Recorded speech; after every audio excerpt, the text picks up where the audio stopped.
திருச்சிற்றம்பலம். அரஹர பார்வதி பதே. அரஹர மகாதேவா. தென்னாடுடைய சிவனே போற்றி. எந்நாட்டவர்க்கும் இறைவா போற்றி. திருச்சிற்றம்பலம்.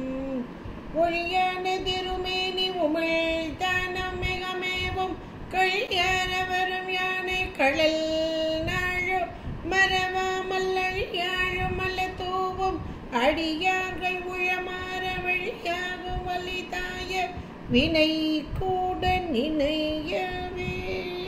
திருச்சிற்றம்பலம்.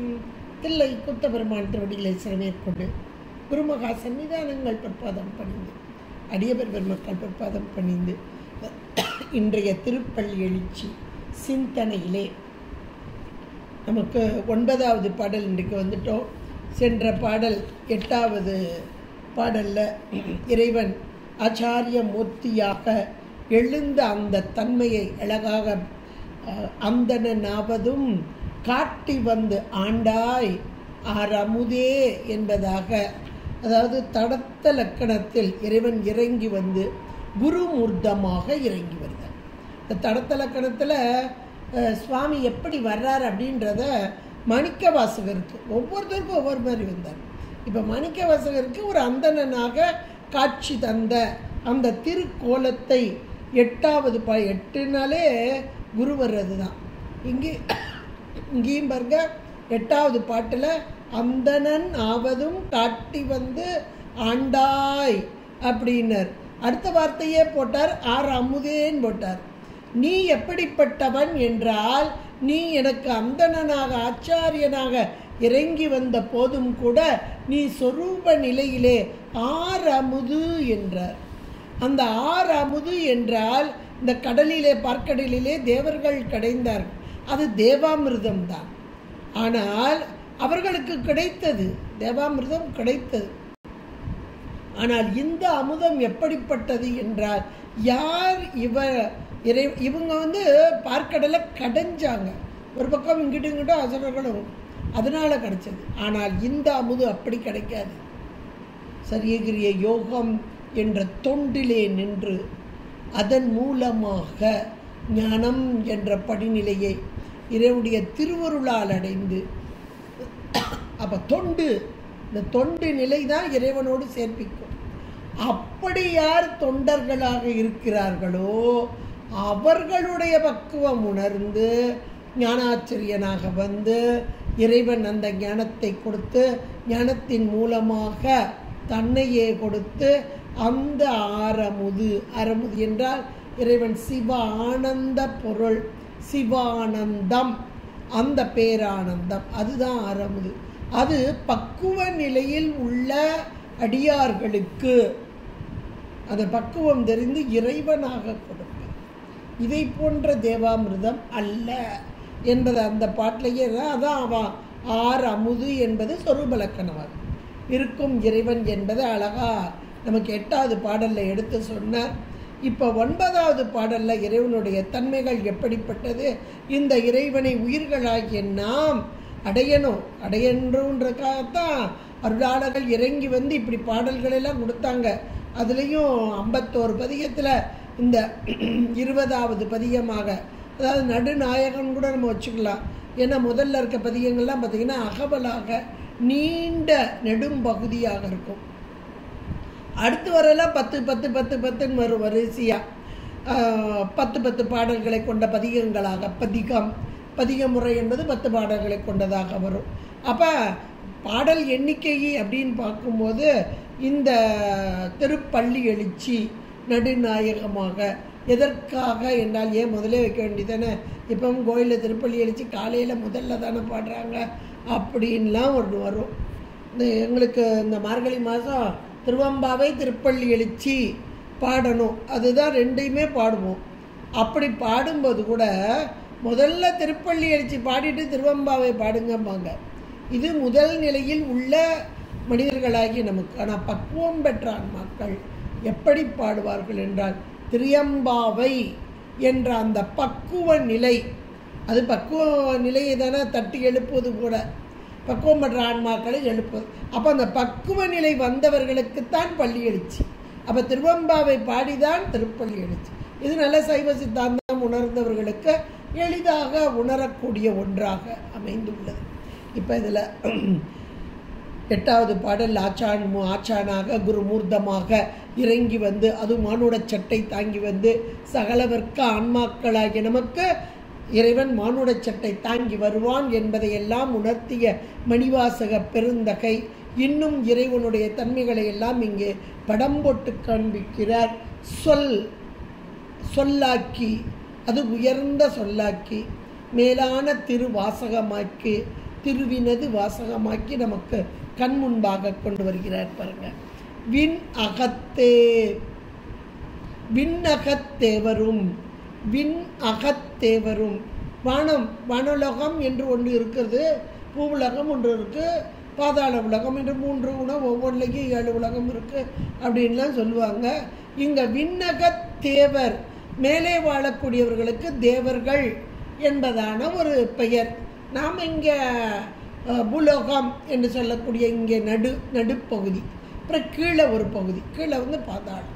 அப்போ அந்த பாதாளத்தில் வசிக்கக்கூடிய உயிர்கள், உடலோடு கூடிய உயிர்கள் இருக்கின்றன.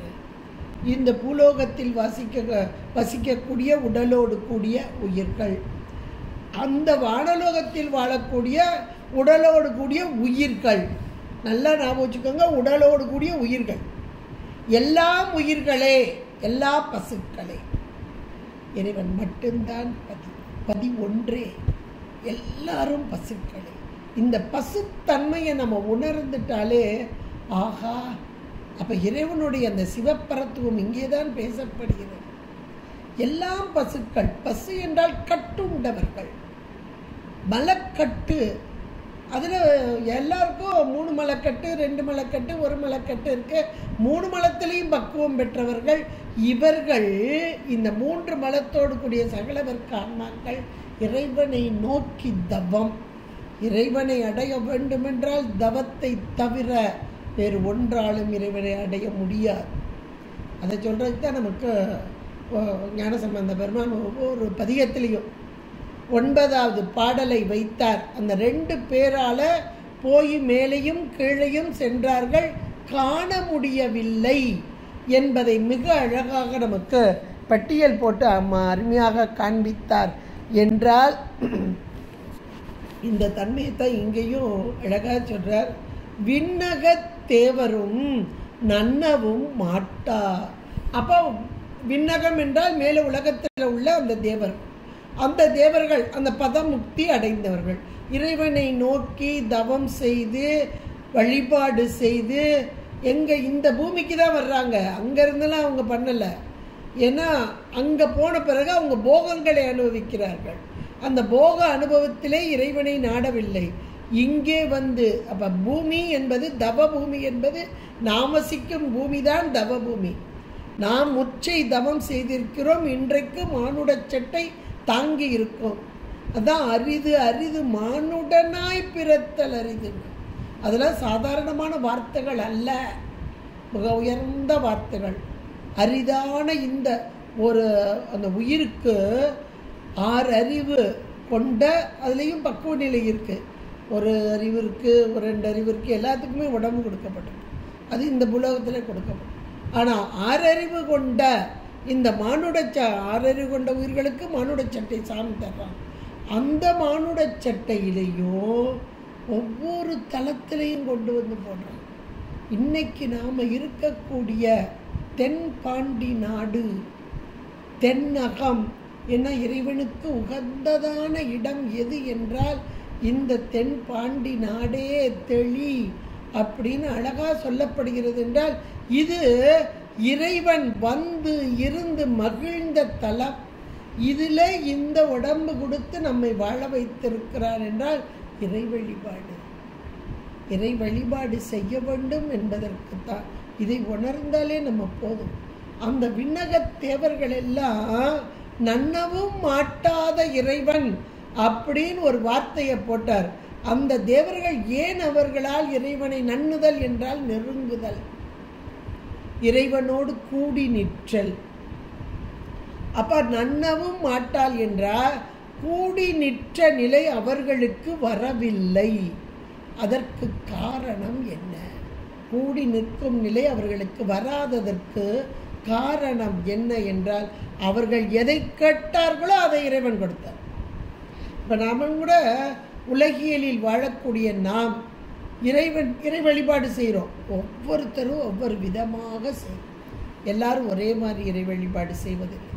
திருக்கோவிலுக்கு சென்றுதான் வழிபடுவது என்று நியமமாக கொண்டுள்ளவர்கள் உள்ளார்கள். வீட்டில் இருந்தே விளக்கை ஏற்றி இறைவனை நினைந்து வழிபடக்கூடியவர்கள் இருக்கிறார். இல்லை நிறைய மேம்பட்டவர்கள் அவர்களும் இருக்கிறார். அது மட்டும் இல்லை, விளக்கை ஏற்றி வச்சு உட்காந்து பாட்டு பாடி விளக்கு இறை வழிபாடு செய்கிறது மட்டும் இல்லை, இந்த நூல் வழியாக இறைவனை கண்டு. அதுக்கு கூட ஞானபங்கோதயமாக சொல்லும்போது ஒரு தடவை சொன்னாங்க, அந்த சிதம்பர தரிசனம் நம்ம கேள்விப்பட்டிருப்போம். சிதம்பர தரிசனம் நமக்கு தெரிஞ்சுன்னா சிதம்பரத்துக்கு போய் இறைவனை அதுவும் அந்த அனலாடியாக ஆடுறது இதெல்லாம் நம்ம கண்ணால் கண்டோம், கழித்தோம். அதனால் ஆஹா சிதம்பர தரிசனம்னா சாமி இப்படி அனல் பிழம்பாக அதுக்கு நடுவில் அப்படி செந்தழலாக அப்படி ஆடி வரும் காட்சி, இதுதான் தரிசனம், சரியான தரிசனம் அப்படின்னு நம்மளை கேட்டால் நம்ம அப்படி தான் சொல்லுவோம். ஏன்னா அந்த காட்சியை நம்ம கண்ணால் கண்டோம், இதுவே சிதம்பர தரிசனம் அப்படின்னு சொல்லுவோம்.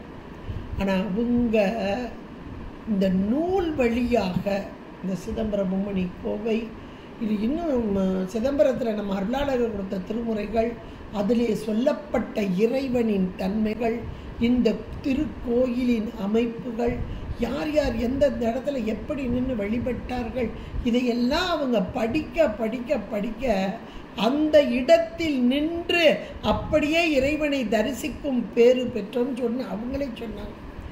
இப்படி இந்த நூல் வழியாக நாங்கள் கண்ட பின்பாக ஆகா இவ்வளவு உயர்வாக இருக்கே, அந்த சிதம்பரத்தை தரிசிக்க வேண்டும் என்று நேரில் சென்றால் எங்களுக்கு ஏமாற்றமே அப்படின்ட்டாங்க குறையும்.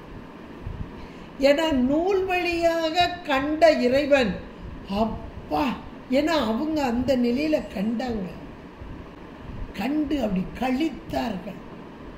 அந்த உயர்வு, அந்த உயர்வான நிலையில. ஆனால் இன்னைக்கு அப்படியே இருக்கு, இன்னைக்கு அப்படி இல்லை.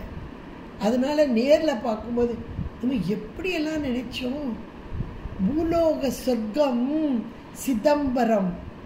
அந்த முத்துப்பிள்ளை தாண்டவராயர் அவர் பாட்டில் எப்படி பாடுவேன் உண்மை, எப்படி நீ பாடு, உன்னுடைய தொழுநோய் நீங்க வேண்டுமென்றால் சிதம்பரத்துக்கு சென்று பாடு அப்படின்னு சொல்ல, எப்படி பாடுவேன், நீ அங்கே செல், உனக்கு அங்கே எடுத்து கொடுக்கப்படும், வார்த்தைகள் எடுத்து கொடுக்கப்படும். இது சொல்லி தான் அனுப்புகிறாங்க. சீர்காழியிலேருந்து வர்றாரு ஒரு ஓதுவார் குடும்பத்தை சேர்ந்தவர் முத்து தாண்டவர்.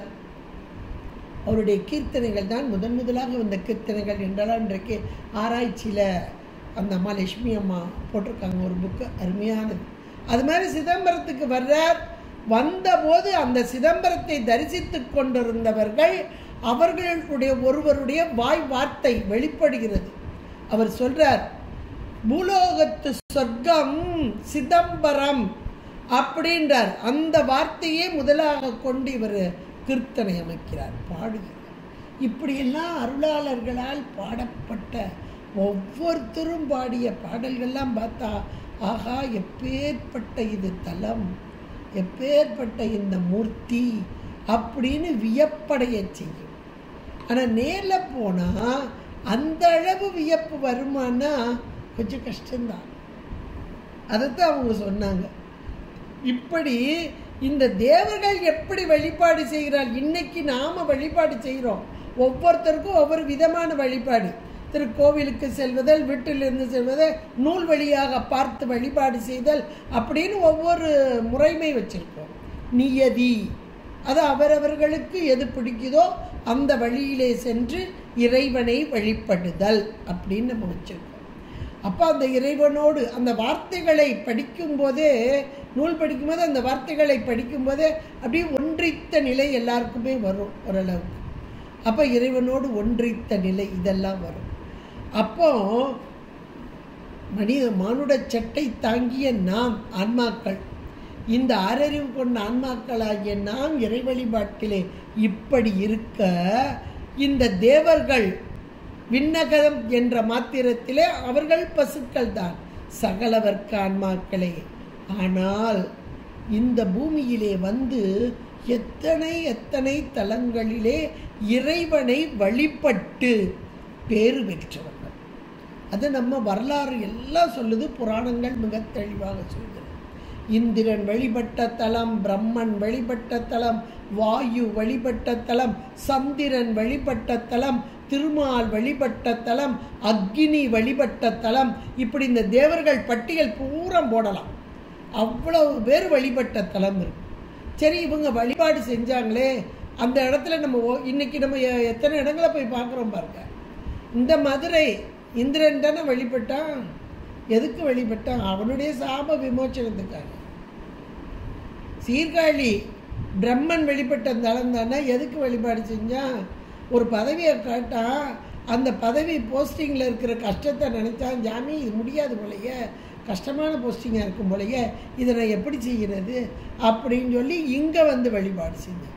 அப்போ அந்தந்த பதவியை தக்க வைத்து கொள்வதற்கும் போக நுகர்ச்சிக்காகவும் தங்களுடைய சாபம் நீங்குவதற்காகவும் இவர்கள் வந்து வழிபட்டார். அப்போ வேண்டுதலோடு கூடிய வழிபாடு, வேற ஒன்றும் இல்லை. ஒவ்வொருத்தருக்கும் ஒரு வேண்டுதல் இருந்தது. திருமால் 1000 மலர் கொண்டு அச்சித்தான், ஒரு மலர் குறைய தன்னுடைய கண் பங்கைய கண் என்று அந்த கண்ணையே இடந்து அப்பினான். எதற்காக? காரணத்தோடு. இதுக்கு தான் உபாயச்சரியை, உபாயக்கிரியை அப்படிம்பாங்க. அப்புறம் உண்மை சரியை, உண்மை கிரியை வேற கேட்டகரி. அப்போ அந்த உபாயம் என்ற மாத்திரத்திலே வேண்டுதலோடு கூடியது. சக்கராயுதம் வேண்டி பெற்றாய், எப்போ நீ சக்கராயுதம் கேட்டால வாங்கிட்டு போ, எதை கேட்டாயோ அதை பெற்றுக்கொள். அப்போ இந்த விண்ணக தேவர்கள் எதை கேட்டார்கள் என்றால், இறைவா உன்னை விட்டு பிரியக்கூடாது, உன்னோடே இருக்கணும், உன் திருவடி கீழே இருக்கணும்னு கேட்டாங்க. அதை கேட்டது நம்ம அருளாளர்கள். இரவாத இன்ப அன்பு வேண்டி பின் வேண்டுகிறார் பிரமாவே வேண்டும், மீண்டும் பிறப்பூண்டேல் உன்னை என்றும் மறவாமை வேண்டும், இன்னும் வேண்டும் நான் மகிழ்ந்து பாடி அறவா நீ ஆடணும் நான் பாடணும், உன் அடியின் கீழ் இருக்க அப்படின்னு. திருவடி கீழ், அந்த திருவடி சார்பு, அதை கட்டு பெற்றுக்கொண்ட அருளாளர்கள். இன்னும் மணிக்கவாசகர் எடுத்துக்கிட்டிங்கன்னா வேண்டே வேண்டே வேண்டேன்னார். எதுவும் வேண்டாம், நீ மட்டும் போதும், உன்னை பார்க்குறேனே, உன்னை அனுபவிக்கிறேனே, இது போதும். அப்போ என்ன ஒரு உயர்ந்த தன்மை பாருங்க.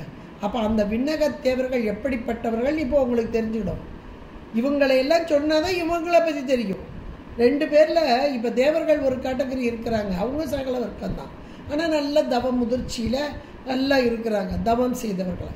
அப்போ தவம் செய்து எதன் பொருட்டாக என்றால் தங்களுக்குரிய பதவி வேண்டும், தங்களுக்கு வேண்டிய ஒரு பொருள், அதை பெறுவதற்காக. யாராவது சாமி தான் நீ தான் வேணும்னு கேட்டாங்களா? கேட்டால் சாமி கொடுத்துட்டு போயிடுவார்.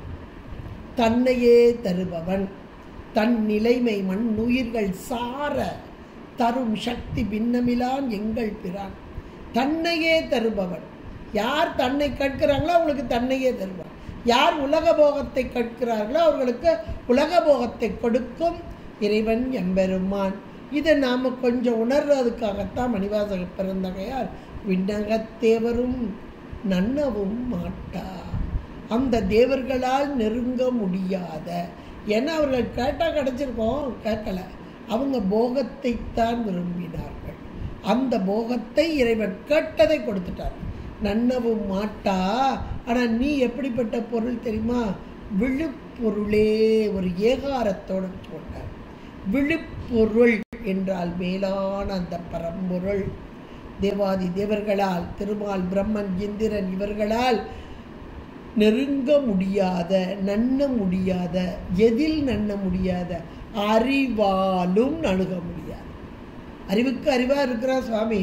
அந்த அறிவாலும், அவர்கள் அறிவில் சிறந்தவர்கள் தேவர்கள். ஆனாலும் கூட இறைவனோடு ஒன்றித்து இருக்க வேண்டும் என்ற ஒரு விண்ணப்பத்தை வைக்காததால் அந்த அறிவால் நெருங்க முடியாத, இன்னும் சொல்லப்போனால் அந்த அறிவு என்பது அவர்களுக்கு எப்படிப்பட்டதாக இருந்தது? அறிவு பொருள் தான். இப்போ உயிர்களையே மேலான அறிவு பொருள் அப்படின்னு பார்த்தா 6 அறிவு கொண்ட மனிதர்கள், மனிதர்களில் சிறந்தவர்களான தேவர்கள். அப்போ அவங்க உயர்ந்த அறிவு பொருள் தான். ஆனால் அந்த அறிவு பொருள் எப்படி இருந்தது? கொஞ்சம் தன்முனைப்போட, நான் எவ்வளோ பெரிய அறிவு தெரியுமா, உன்னை விட பெரியவன் நான் தான் அப்படின்ற ஒரு முனைப்பு. இந்த முனைப்பு வந்து விட்டது என்றால் இறைவன் பக்கத்திலே நிற்க மாட்டான், அருகிலேயே நெருங்க மாட்டான். முனைப்பு, தன்முனைப்போடு இருப்பவர்களுக்கு நெருங்க மாட்டான். உள்ளேயே இருந்தால் கூட காட்சிப்பட மாட்டான். உள்ளதான் இருக்கான், ஆனால் காட்சிப்பட மாட்டான். அப்படிப்பட்ட விழுப்பொருளே, மேலான பரம்பொருளான இறைவன் எம்பெருமானே என்று சொல்லி, எப்பா இவங்களே இவ்வளோ காலம் தவம் பண்ணி பார்க்க முடியாத, நம்ம பார்க்க முடியுமா அப்படின்னு நமக்குள்ள ஒரு மனசுக்குள்ள ஒரு எண்ணம் வந்துடும் இதை படிக்கும்போது. அதனால உடனே மணிவாசக பெருந்தகையார் அடுத்த வார்த்தையை போடுறாரு, உனது தொழுப்படியோங்கள், உனது தொழுப்படியோங்கள்.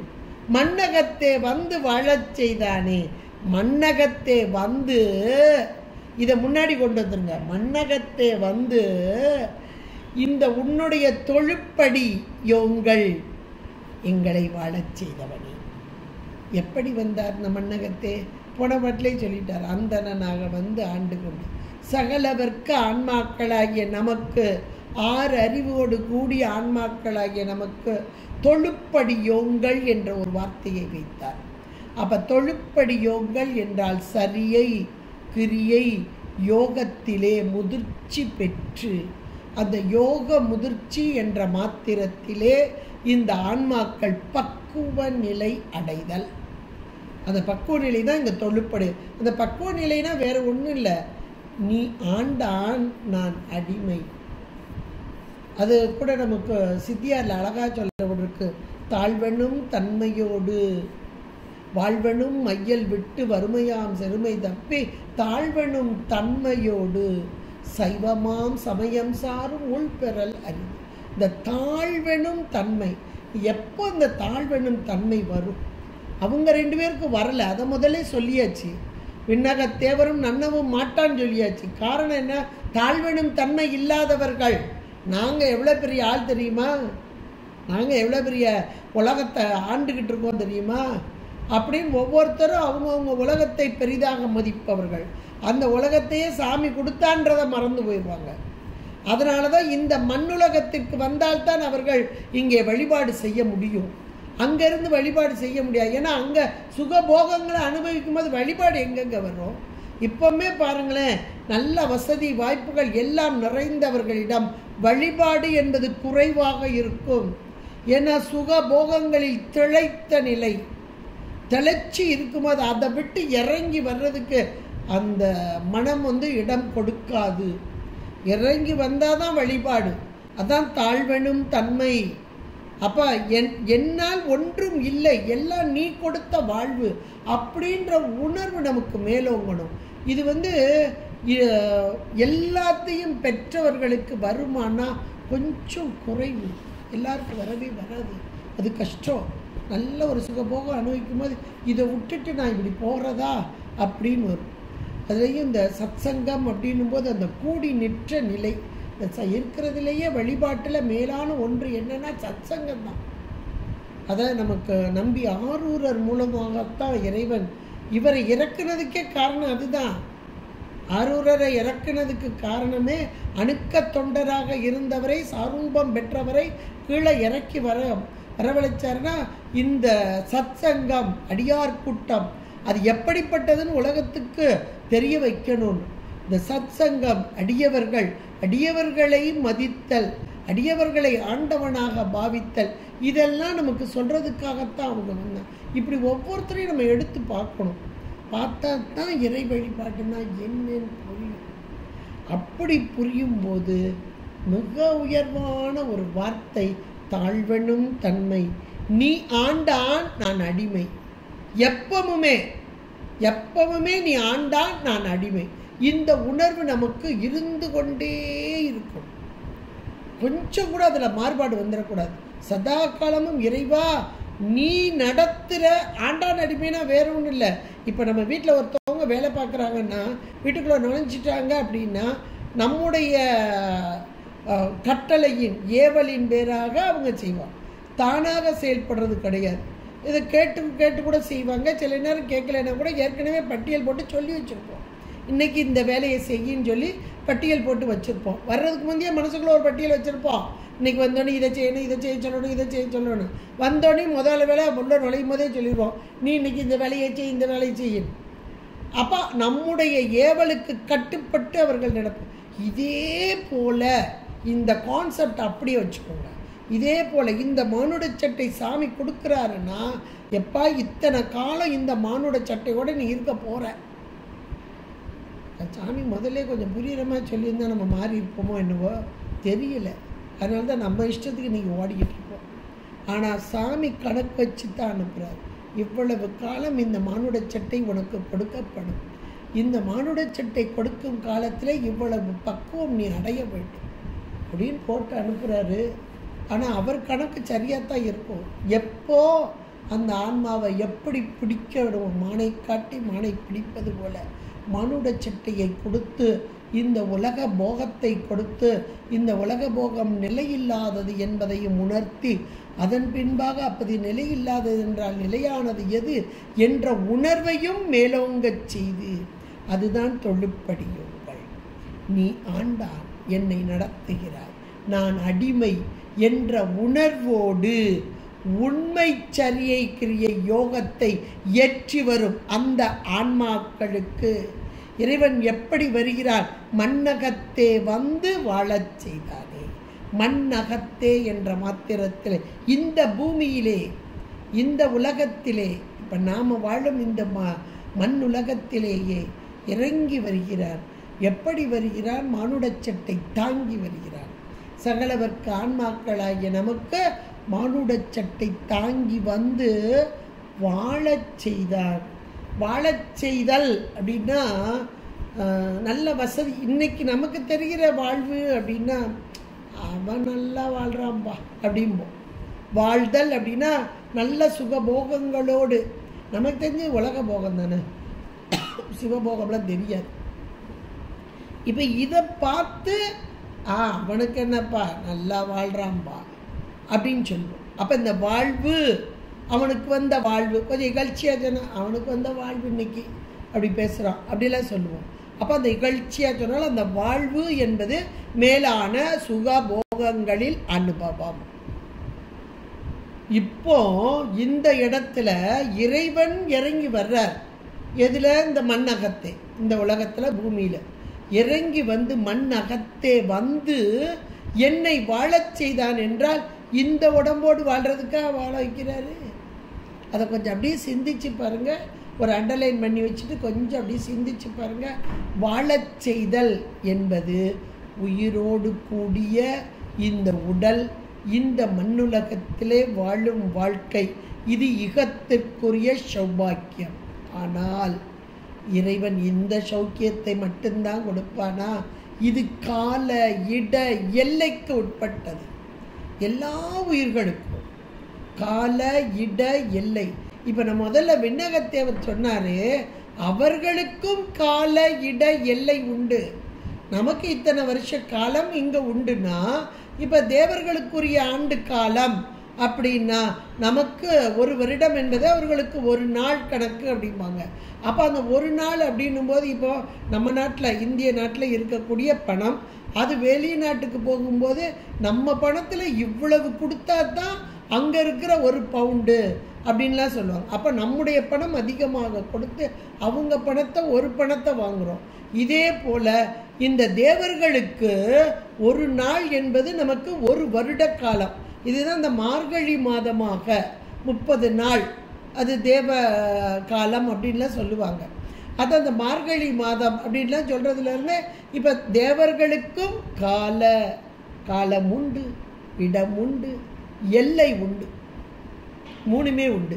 இப்ப மண்ணகமாகிய இந்த உலகத்திலே வாழக்கூடிய நமக்கும் காலம் உண்டு, இடம் உண்டு, எல்லை உண்டு. அப்ப எவ்வளவு காலம் எந்த அளவு சுகபோகங்களோடு வாழ வேண்டும் என்று வாழ வைப்பவன் இறைவன். அதான் வாழச் செய்தான். ஆனா இதை மட்டுமா செய்ய வருவான்? இது அற்பமானது. கால இட எல்லைனாலே அற்பம் தானே. கொஞ்ச காலம் வாழ்றதுக்கு என்னத்தை போய் அப்படின்னு சில நேரம் அழுத்துக்கிடுவோம் பாருங்க. என்ன மிஞ்சி போனால் கொஞ்ச காலம் இருக்க போகிறோம் அப்படின்னு சில நேரம் ஒரு அலுப்பு வரும் பாருங்க. அப்போ வாழச் செய்தான் என்ற வார்த்தை எதை குறிக்கிறது? இகத்திற்குரிய சௌக்கியத்தை மட்டுமல்ல, பரத்திற்குரிய சௌக்கியம்.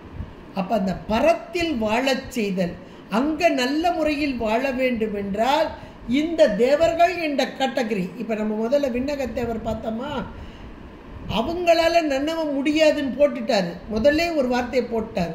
அப்போ அந்த விண்ணகம், வான் உலகம், அதாவது இந்திர லோகம், சத்திய லோகம், அந்த வைகுந்தம், இப்படியெல்லாம் போகுதா வரிசையா? அப்போ அந்த தேவலோகம் ஒரு வாழ்வா அப்படின்னு நம்ம இந்த வார்த்தையை பார்க்கும்போது புரிஞ்சுக்கலாம்.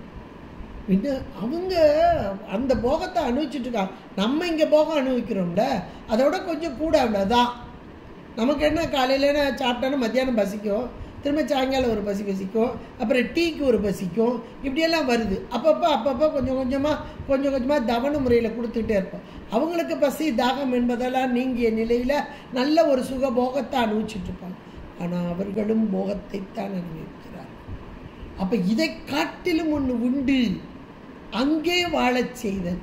அது எங்க அப்படின்னா அதுதான் அந்த சிவலோகம், மேலான உலகம், சிவானந்தம். இன்னும் சொல்ல போனால் சிவானந்தம் என்று அருமையாக இங்கே சொல்லியிருக்கிறார். எவ்வளோ அழகான ஒரு பாடலாக அமைத்து கொடுத்திருக்கிறார். ஏன்னா உயிர்களாகிய நமக்கு போகம் என்றால் உலக போகம் மட்டும்தான் இன்னைக்கு தெரிஞ்சுக்கிட்டு இருக்கு. ஆனால் தேவர்கள் அனுபவிக்கும் ஒரு உலகமும் உண்டு. இந்த பூமியிலேயே தவத்தை செய்தால் அந்த உலகத்தை அடையலாம். ஆனால் அதுவும் ஒரு கால எல்லை தான்.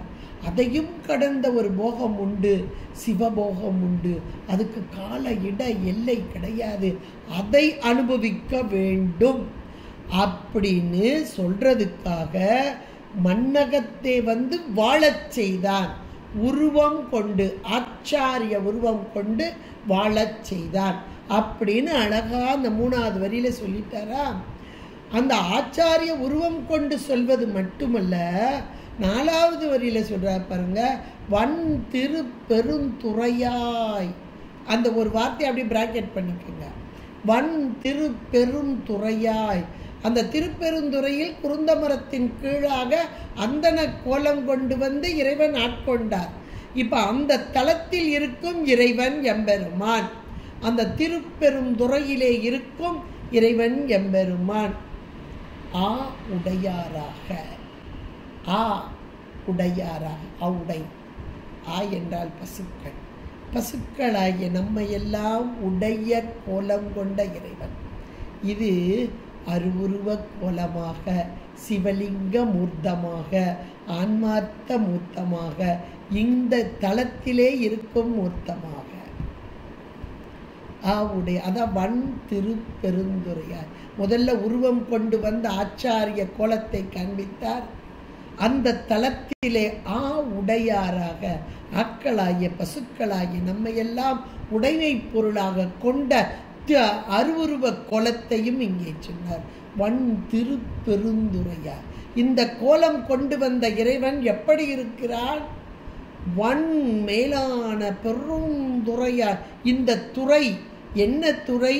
இந்த வாழ்வு, வாழ்வனும் மையல் விட்டு அந்த வாழ்க்கை என்ற அந்த பெருங்கடல், பிறவியாகிய அந்த பெருங்கடல் கடக்க முடியுமா? முடியும். அதான் கடலுக்கு ஓமையாக சொன்னார். முடியும். எப்ப கடக்க முடியும்? என்னுடைய திருவடியை பற்றி கொண்டா முடியும்.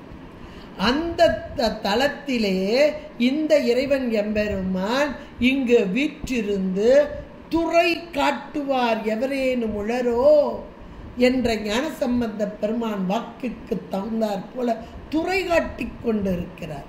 பெருந்துறையாய். அந்த பெருந்துறையாக மேலான சிவபோக வாழ்விற்கு துறை காட்டுவது போல அருவுருவம் கொண்ட ஆவுடையாராக எம்மை உடையவனாக இருக்கும் திருக்கோலமாக. இந்த ஆவுடையார் கோயில்ன்றது ரொம்ப மேலான ஒன்று. தலங்களிலே வித்தியாசமான தலம் கூட சொல்லலாம். வித்தியாசமான வேற எந்த தலத்திலும் இப்படி கிடையாது. ஒவ்வொரு இடத்துலையும் நீங்கள் போய் பாருங்கள், அதில் விளக்குகள் வைக்கப்பட்டிருக்கும். இந்த புவனங்கள் நம்ம படிக்கிறோம் இந்த இதில். அப்போ அந்தந்த புவனங்களுக்கு தகுந்தாற் போல் அத்தனை விளக்குகள்லாம் அங்கே வைக்கப்பட்டிருக்கும். அதுலேயும் ஒவ்வொரு கலரில் வைக்கப்பட்டிருக்கும். உள்ளுக்குள்ளே கருவறையில் பார்த்திங்கன்னா ஒரு சிவப்பு கலரில் அழகாக வைக்கப்பட்டிருக்கும். இந்த ஆன்மா இறைவனோடு ஒன்றிக்கும் இடம் என்பதை நமக்கெல்லாம் உணர்த்தும் வண்ணமாக பானம் இல்லாத ஆவுடையோடு கூடியதாக, அதான் ஆவுடையார் என்பதாக அமைக்கப்பட்டது. வேற எந்த இடத்துலையும் இந்த மாதிரி கிடையாது, இங்கே மட்டும்தான். இவர் குருவாக வந்து இவருக்கு உணர்த்திய தன்மை இதெல்லாம் உடைய அந்த சிறப்பான ஒரு தலம் என்று கூட அங்கே சொல்வார்கள். அப்படிப்பட்ட தலத்தை தான் இங்கே சொல்கிறார். வன் திரு பெருந்துறையாய் வழி அடியோம். நாங்கள் எப்படிப்பட்டவர்கள் தெரியுமா? அடியார்கள். உன்னுடைய திருவடியே நினைந்து நினைந்து உருகி வழிபடக்கூடியவர்கள். இந்த ஒரு பிறவியில் மட்டுமா? வழி வழியாக 84 லட்சம் யோனி பிறவி. இந்த பிறவிலே உன்னோடு நெருக்கமான உறவு கொள்வதற்கு எங்களுக்கு வழிவகுத்தாயே, அந்த வழி அடியார்களா? இறைவன் வகுக்கவில்லை என்றால் நாம் எனக்கு வழிபட முடியாது. வகுத்தான் வகுத்த வழி அல்லாமல் தொகுத்தார்க்கும் துய்த்தல் அறிவு. அவன் வழி வகுக்கணும். அப்பதான் நாம இன்றைக்கு வழிபட முடியும், அனுபவிக்க முடியும். அனுபவம் என்பது இறைவன் கொடுத்துத்தான். அதான் வழி அடியோம் என்ற மாத்திரத்தில் வழி வழியாக உமக்கு தொண்டு செய்யும் பேறு பெற்றோம், உம்மை வழிபடும் பேறு பெற்றோம். வழி அடியோம் என்ற அழகான ஒரு வார்த்தையை அங்கே வைத்து இப்போ 4 வரியில அந்த தேவர்கள், அதாவது அந்த மேலான விண்ணக பதத்தை பத முக்தி அடைந்த அந்த பதங்களிலே இருந்து போகங்களை அனுபவித்துக் கொண்டிருக்கும் அந்த தேவர்கள், அந்த விண்ணவர்கள், விண்ணகத் தேவரும் நன்னவும் மாட்டா. ஏனென்றால் அவர்கள் போகங்களையே விரும்பி அந்த போகங்களை அனுபவித்துக் கொண்டிருப்பவர்கள். அவர்களும் சகலவர்க்கு ஆன்மாக்களே இறைவனை வேண்டி அந்த போகங்களை பெற்றார்கள்.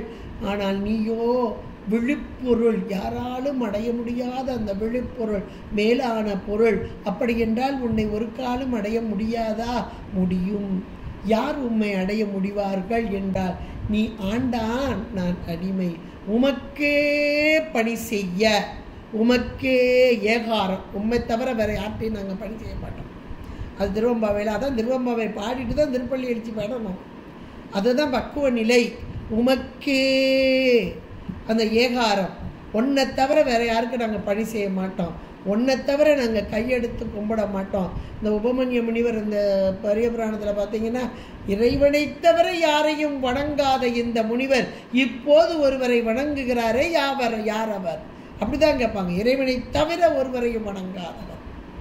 அதைத்தான் இங்கே தொழுப்படியுங்கள், உன்னையே தொழுது வணங்கி இருக்கக்கூடிய உடைய திருவடி பேரு, திருவடியை தவிர வேறு ஒன்றையும் நினைக்காதவர்கள் தொழுப்படியுங்கள் என்று சொல்லி, எப்படிப்பட்ட எங்களை மன்னகத்தே வந்து வாழச் செய்தவனே, வாழ்வாங்கு வாழ்வு எங்களுக்கு தந்த இறைவா என்று சொல்லி, நீ இந்த தலத்திலே இந்த பெருந்துறை என்ற வழப்பம் மிகுந்ததான அந்த திருப்பெரும் துறையிலே அருவுருவ காட்சியாக உடையராக இருந்து எங்களையெல்லாம் வழி நடத்தக்கூடிய வழி நடத்தி இன்றைக்கு அடியார்களாக இருக்கும் பேறு பெறச் செய்தாயே என்று இந்த இறைவனை புகழ்ந்து பாடி 4 வரியில் அழகா பாடிட்டார்.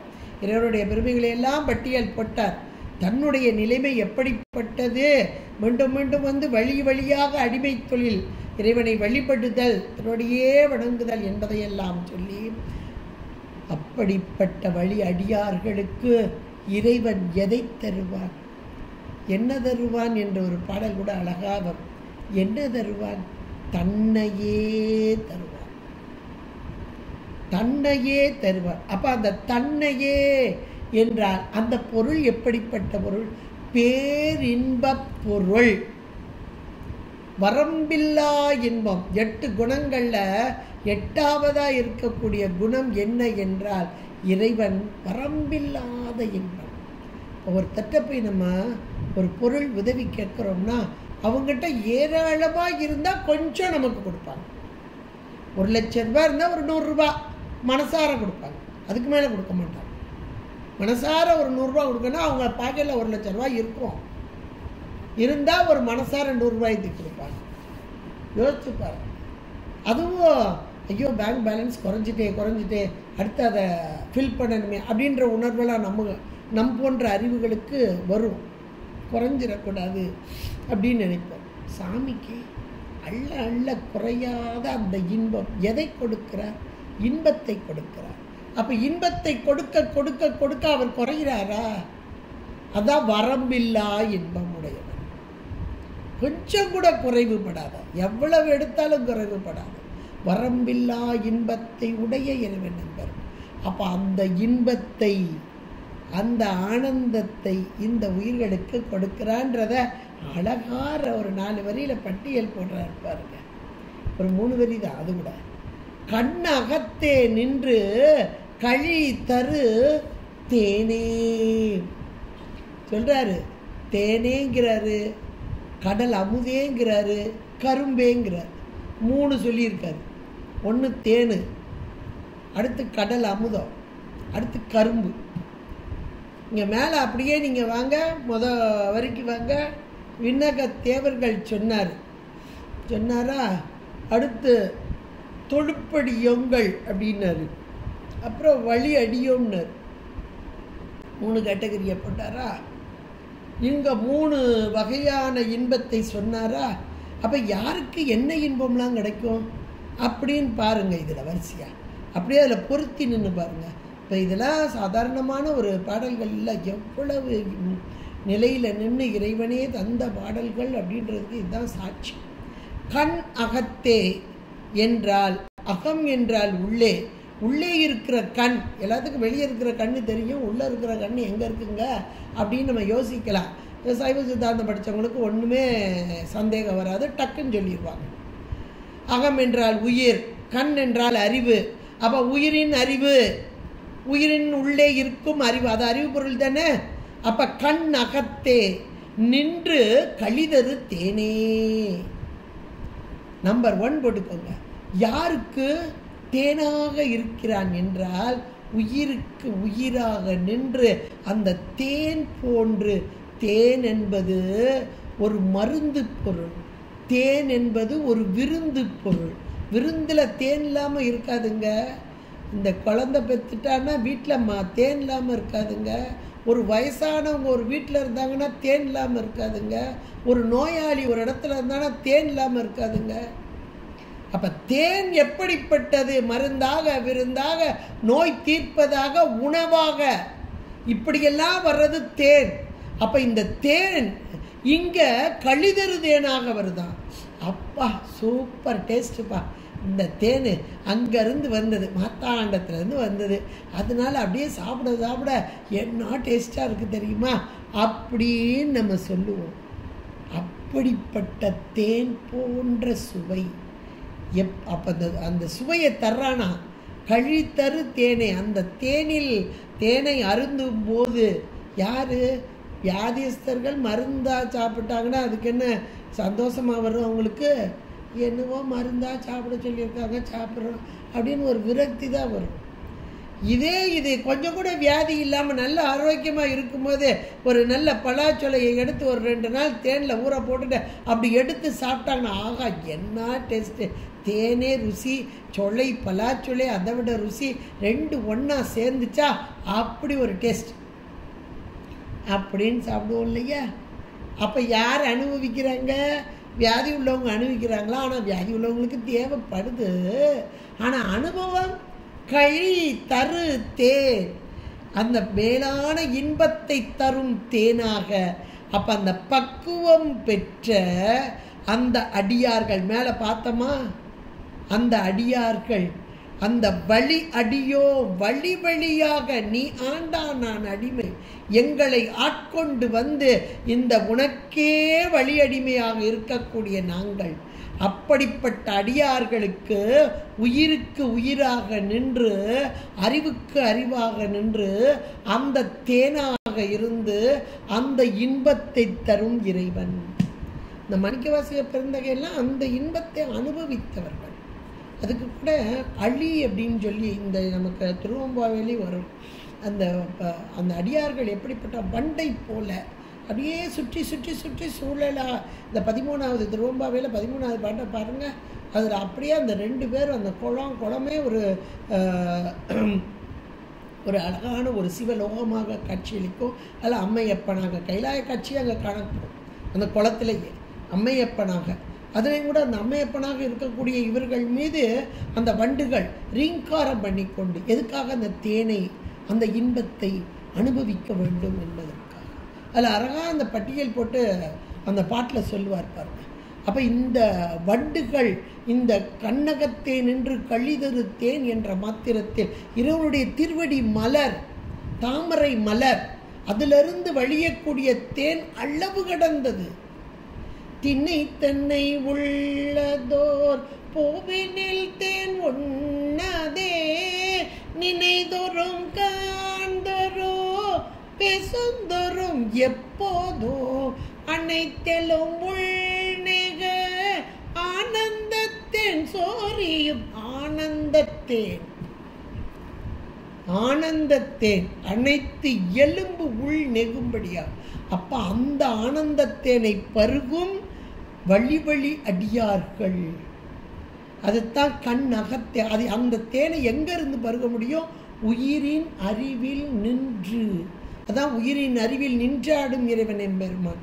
அது உள்ளேயே அந்த காட்சியை காண்பார்கள். அதில் கண்டவர்களை நம்ம பார்த்துருக்கோம். அந்த சரமான் பெருமானை பார்க்குறோம், அம்மையை பார்க்குறோம். அப்போ அந்த கழிதரு காட்சி கழிதரும் தேனாக இருக்கும் இறைவன் எம்பெருமான். அதை 1 நம்பராக போட்டாரா, அடுத்தாப்புல ஒன்று போடுறாரு. கடல் அமுதே இவன் எப்படிப்பட்டவன் என்றால், பார்க்கடலை கடைஞ்சாங்க தேவர்களும் அசுரர்களும். எதை வேண்டி? அமுதம் வேண்டி. இந்த அமுதத்தை உண்டால் அவங்களுக்கு சாவு உண்டு, மரணம் உண்டு. ஆனாலும் கூட கொஞ்சம் வாழ்நாள் நீட்டிப்பு, இன்னும் கொஞ்சம் சுகபோகம் அதிகமாக. அதனால் இந்த கடல் என்ற ஒரு பொருள் அது பார்க்கடலாக இருந்தாலும் ஒரு பொருள் தானே. அப்போ அந்த பார்க்கடல் அந்த கடலிலிருந்து வெளிப்பட்ட அமுதமாகவும் இவன் இருக்கிறான். ஏன்னா அங்கிருந்து வந்த பொருளை நஞ்சை தான் ஏற்றுக்கிட்டான், அமுதத்தை இவர்களுக்கு கொடுத்தான். யாருக்கு? தேவர்களுக்கு. ஏன்னா தேவர்கள் போகத்தை வேண்டினார்கள், அந்த போகத்திலே நிலைக்க வேண்டும் என்று நினைந்தார்கள். அந்த போகத்தை வேண்டி அவர்கள் இறைவனிடம் வழிபாடு செய்தார்கள். அதனால் அவர்களுக்கு போகத்தை தருவதற்காக அமுதமாக வருகிறார். எப்படிப்பட்ட அமுதம்? கடல் அமுதமாக. அங்கே ஏற்கனவே 6ஆம் அமுது சொன்னார். ஆனால் இந்த தேவர்களுக்கு இப்போ அவர்கள் போகம் தானே வேண்டுறாங்க. இந்த போகம் தானே வாங்கிட்டு போங்க, எவ்வளோ காலம் வேணும், இந்த பதவி வேணும், இந்த பதவியிலேருந்து இவ்வளோ போகத்தை நாங்கள் வாங்கிட்டு போங்க. இப்போ நம்ம கேட்டாலும் அவ்வளோ கொடுப்பார் சாமி. உலக போகம் வேணுமா? கொடுப்பார். உலக போகம் வேண்டாமா? சரி விடு, அது வேண்டாம், வேற என்ன வேணும் சொல்லு. ஒன்றும் வேண்டாம் சாமி. சரி வா என்கிட்டே உட்காந்துக்கோ, பக்கத்தில் உட்கார வச்சுக்கோ. எது வேணும் இவ்வளோதான். இது நம்ம அருளாளர்களுடைய வாழ்க்கையிலேருந்து நம்ம பார்த்துக்கலாம், வேற ஒன்றும் இல்லை. இப்போ கடல் அமுதாக வருகிறான் இறைவன். 2வது மேலே விண்ணகத்தேவரும். ஆனால் அவங்க நன்னவும் மாட்டா, பக்கத்தில் நெருங்க முடியாது. ஏன்னா போகம் அனுபவிக்கிற வரைக்கும் அவங்க இறைவனை நெருங்க முடியாது. அது உலக போகமாகட்டும் தேவ போகமாகட்டும் எந்த இடத்துலனாலும் போகம்தான். போகம் வேண்டி வேண்டிலே புரந்தராதி இன்பமும், போகம் வேண்டி வேண்டிலே புரந்தர் ஆதி. புரந்தர்னா இந்திரன் முதலியாக. எவ்வளோ அழகா அதில் சதகத்தில் சொல்லிட்டார் இல்லையா? அப்போ இந்த போகங்களை வேண்டினால் அந்த இறைவன் அவருடைய திருவடியை அடைய முடியாது. அப்போ கடல் அமுதாக போகத்தை தருபவனாக, அதுவும் இவர்களுக்குரிய போகம். அது அங்கே இந்திராதி போகம்பாங்க. அந்த போகத்தை எல்லாம் தருபவனா கடல் அமுதாக 2வது கேட்டகரி அந்த விண்ணவர்களுக்கு. அடுத்து கரும்பாக வருகிறார். கரும்பு ஒரு அருமையான ஒன்றுங்க. இன்னைக்கு நம்ம கரும்பை பற்றி ஓரளவு தெரிஞ்சிருப்போம், தெரியாமல் இருக்க மாட்டோம். இருக்கிற பொருள்லையே எப்பா கரும்பாக இருக்குப்பா அப்படின்னு ஒரு சுவைக்கு சொல்லும்போது கரும்பாக இருக்குப்பா அப்படின்போம். ஏன்னா கரும்பு இனிப்பானது, அந்த இனிப்பு சுவை அப்படின்னது. அப்புறம் கருப்பஞ்சாறு உடலுக்கு நல்லது, இதெல்லாம் இருக்கட்டும். ஒவ்வொரு மரத்தில் வரும் கனிகள் இதெல்லாம் பார்த்துருப்போம். மா, பலா, வாழை, இந்த முக்கணிகள்லாம் பார்த்துருப்போம். மரம்னு ஒன்று இருக்குது, அதில் வர்ற கனிகள்னு ஒன்று இருக்குது. மரத்தையா சாப்பிட்றோம், கனிகளை தானே சாப்பிட்றோம். மரம் அவ்வளோ பெருசாக இருக்கும், அதில் அங்கங்கே பழம் இருக்கும். சில மரத்தில் வேணால் கூட கொஞ்சம் பழம் இருக்கும், அவ்வளோ. பலாப்பழம் பார்த்திங்கன்னா கொஞ்சம் தான் இருக்கும், சில இடங்களில் கூட கொஞ்சம் பழம் இருக்குன்னு வைங்களேன். வாழைனா ஒரு கொலையைத்தான் தள்ளும், முடிச்சுது அந்த மரம். அப்போ அந்த மரம் இனிக்காது, பழம் இனிக்கும், அந்த கனி இனிக்கும். அதனால் அந்த கனியை விரும்பி உண்ணக்கூடியவர்களாக இருக்கும்.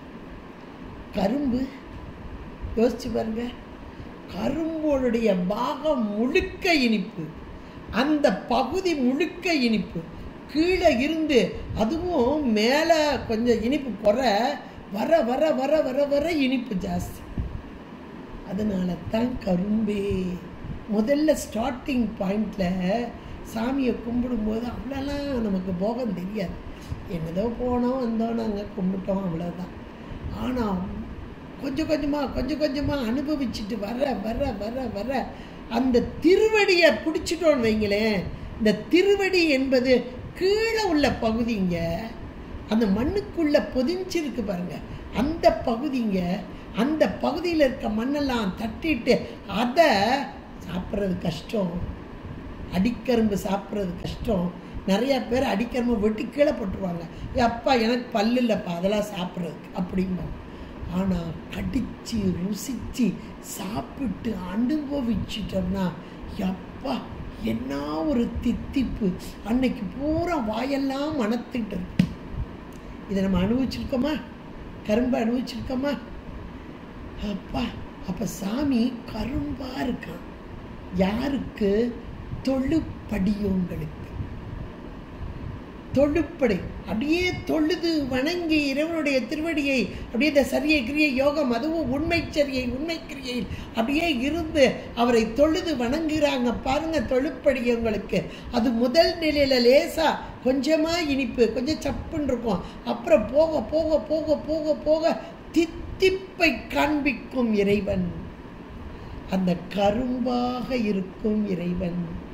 எவ்வளோ அருமையான 3 நிலையிலே இருந்து உயிர்களுக்கு அருள் பாலிக்கும் இறைவன் என்பதை முதல் 4 வரியில அந்த 3 கேட்டகரியை எடுத்து சொல்லி அவர்களுக்கு யாருக்கெல்லாம் எப்படி வருவான், இன்பத்தை தருவான் என்பதை இந்த 4, 5வது அடியிலே சொல்லி கண்ணகத்தே நின்று கழிதரு தேனாக கடல் அமுதாக கரும்பே அந்த ஏகாரத்தோடு வந்து விரும்பும் அடியார். அடுத்த வார்த்தை சொல்றாரு, விரும்பும் அடியார் எண்ணகத்தாய்.